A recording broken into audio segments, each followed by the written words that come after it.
What separates a hero from a vigilante? When superheroes kill, are they still heroes? No! Is Batman's no-kill rule outdated I'm vengeance. and an easy target for creators looking for attention? Let's get into it. Let's start the conversation right where culture changed, right where heroes became vigilantes and anti-heroes came into vogue. Let's start in 1970s American film, New Hollywood, and the rise of the anti-hero. Stop it. More specifically, let's start with Dirty Harry. The fans loved it, but many critics were apprehensive. Let's find out why. Let's look at a Pauline Kael quote. What's disgusting about the Dirty Harry movies is that Eastwood plays this angry tension as righteous indignation. Okay, she's got the right to her opinion. Kael was highly critical of films that glorified violence without exploring its deeper consequences. She felt that the audience was given the thrill of violence, but not the intellectual or emotional repercussions of it, which is why she found Dirty Harry troubling.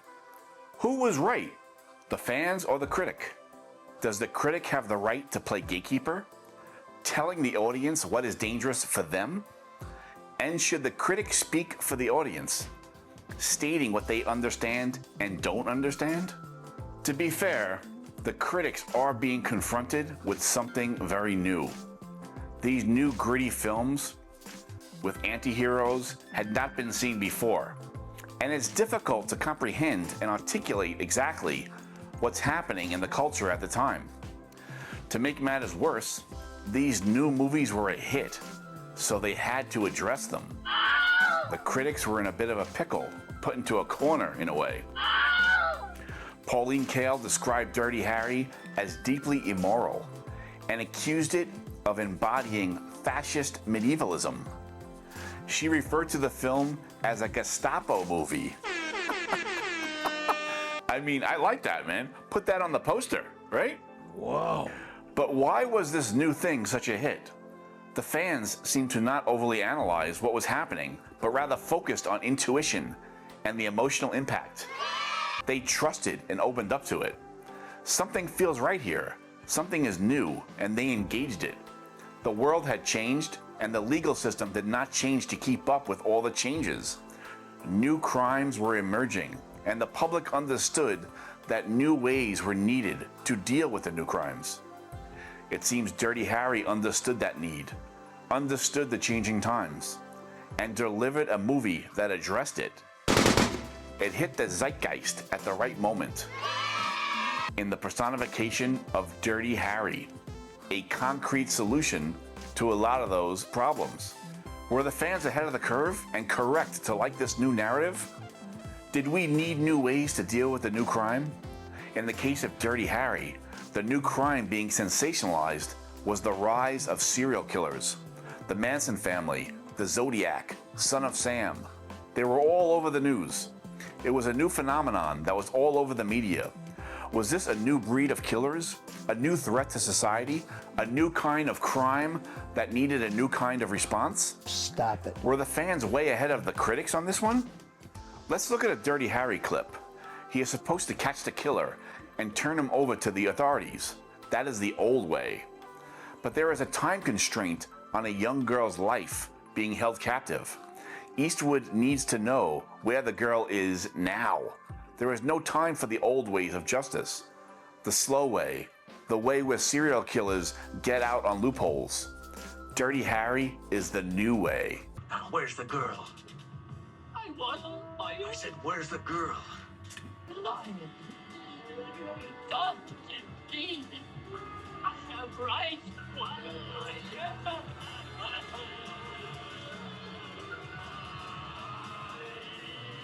New laws were coming to deal with serial killers. New laws that would prevent serial killers from profiting from old slow ways. New laws to stop them profiting from new media, sensationalizing them. One of those laws was the Son of Sam law, which prevented serial killers from profiting with books and media at the expense of their victims. Stop it. More laws like these were coming. But in the interim, we had Dirty Harry, He was the new solution. Now let's take a look at some superheroes.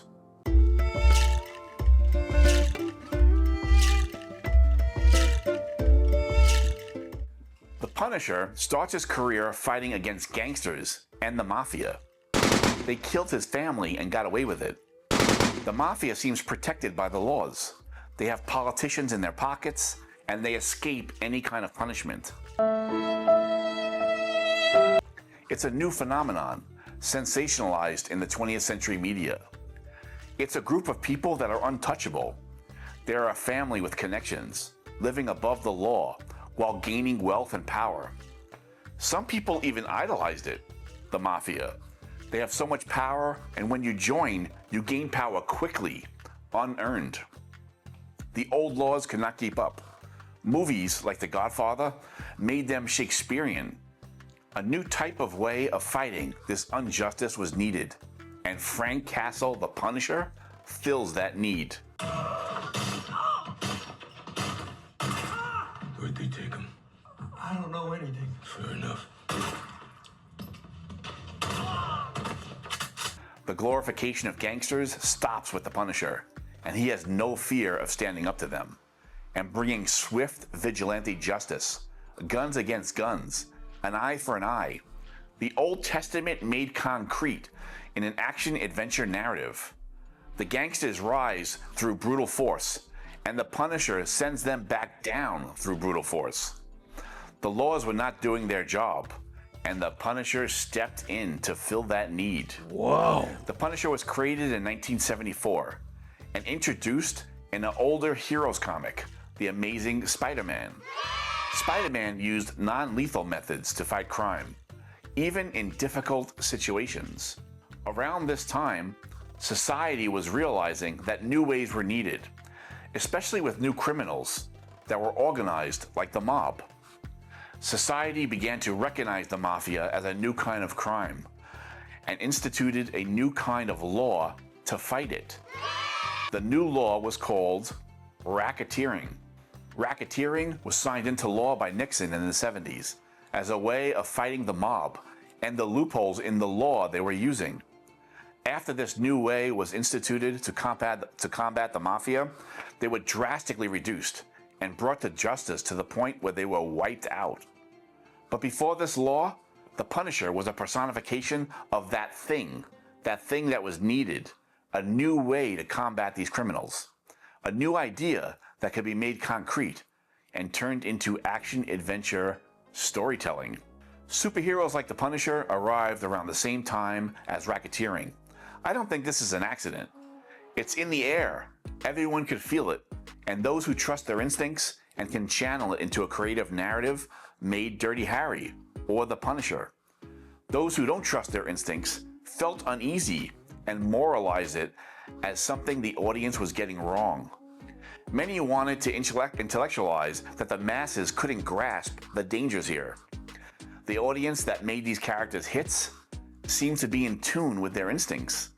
They embraced these new characters and these new stories.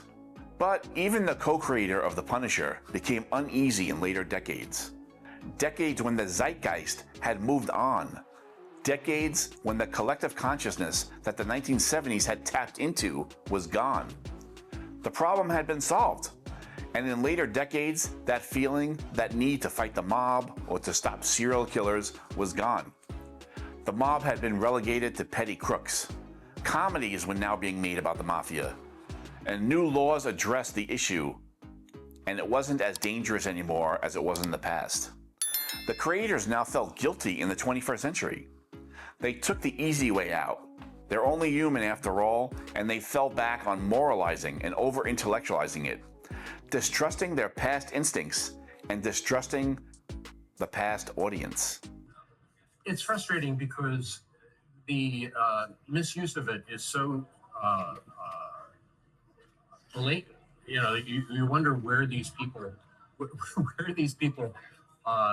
found it and what they think it actually means. I mean, I kind of blame it on the guy who wrote American Sniper, because he embraced it, and it became like a macho thing for other other guys who have issues with their masculinity and their desire to make themselves more than they are.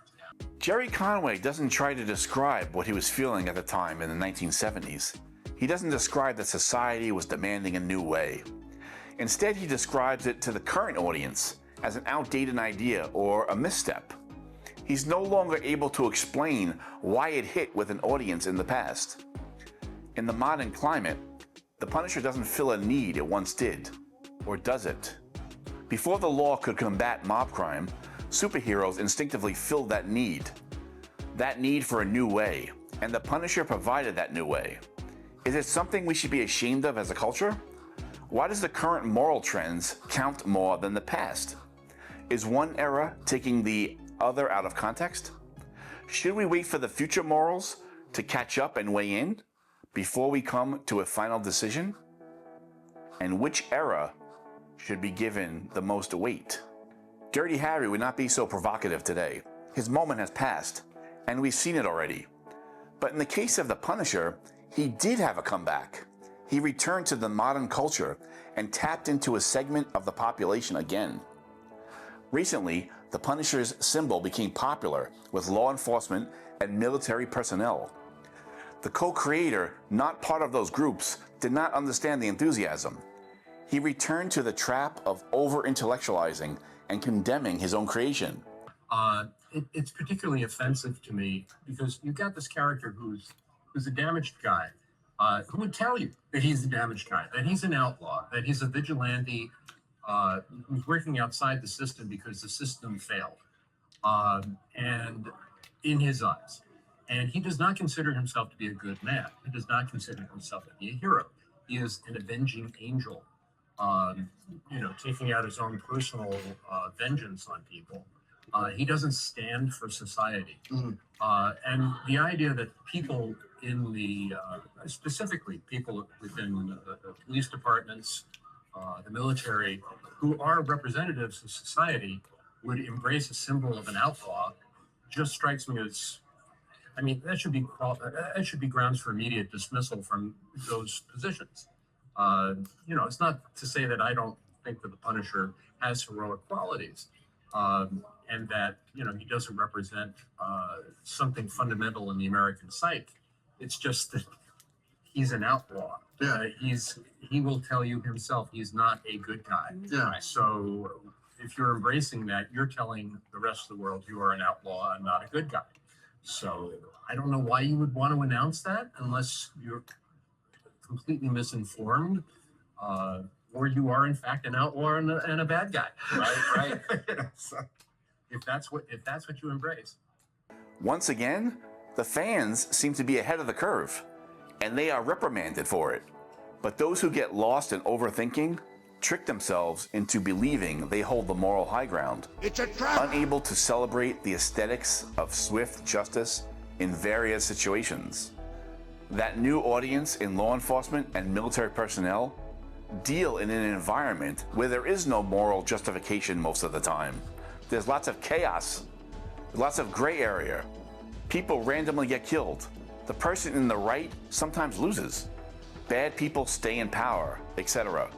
In the space of war, there are no rules.